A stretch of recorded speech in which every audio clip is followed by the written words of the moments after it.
It's very cliche for someone to come up here and try to give advice for the newlyweds, and everybody knows, or the people who know me knows that I'm the last guy to give advice on relationships. I was married and divorced 3 times just on my way up here, so... So instead of trying to give advice, I'm going to tell you what I learned from you guys, just from the times I did get to hang when I was still living in North Bay. There was once a time I always thought that what I wanted in my life was to meet somebody who I wanted to grow old with. After hanging out with you guys, that's, number one, not really what I want anymore, and number two, let's face it, I stopped growing at 17. After seeing you guys together, what I really want is somebody to stay young with. And you guys do a great job of that. So I really hope that in 30 years from now, I see you guys and you're still laughing the way you do, partying at 2 a.m. with that horrible music you listen to way too loud.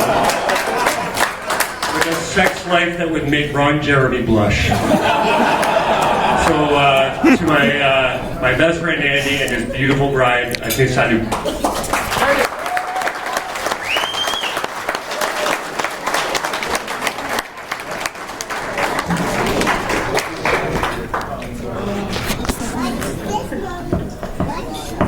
Hi there, I'm Danielle, in case you don't know.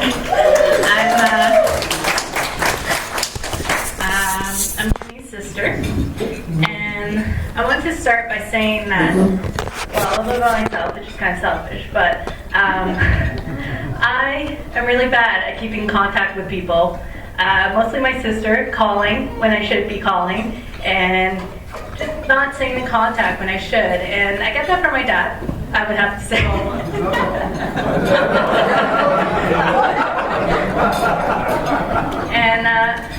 But Kemi's good because she doesn't deal with that, you know. If I'm being bad, she'll call me and she'll tell me, you know, what's important in life, which is family, and is to keep in contact with those people and to never forget what's really important and to not let all those other things get in the way of that. And I have to say that she gets that from my mom for sure. And I'll follow up by an anecdote story, but it won't be too long, I promise. When I was younger, say I was 10 years old, I was getting teased a lot at school.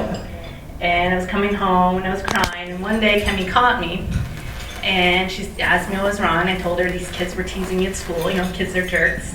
And she came to the school the next day, and I didn't know she was going to do this, but she came to the school with all her friends, and they all followed her, and she found the kid who was teasing me, and she cornered him. She told him, if you tease my sister again, I will break your arm, and I will beat you with it.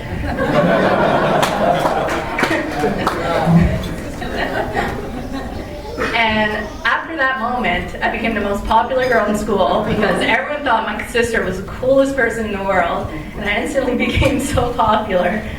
And but the teachers really didn't like that, and they came up to me and they told me that, you know, we're going to call your family, you know, we really didn't appreciate that, and you know, we're going to tell your parents about it. So me and Kemi always got home before my parents did, before my man Sean did. And I told Kemi, you know, they're going to call, like, I don't know what we're going to do, or they're going to call. And the phone rang, and Kemi picked it up, and I can hear her talking to the person, like, oh, hi, yes, this is she.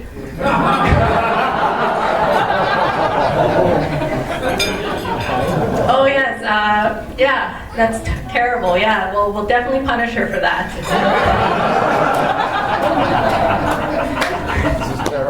And so, you know, I love this story because, you know, it shows how much she cares about her family, and also that she can be a little bad, but for all the right reasons. And I love her for that. And, you know, I just, like my dad, I just met Andy just 3 days ago, and I'm so happy she found someone so perfect for her. And I'm really happy for you two. So I wish you luck. And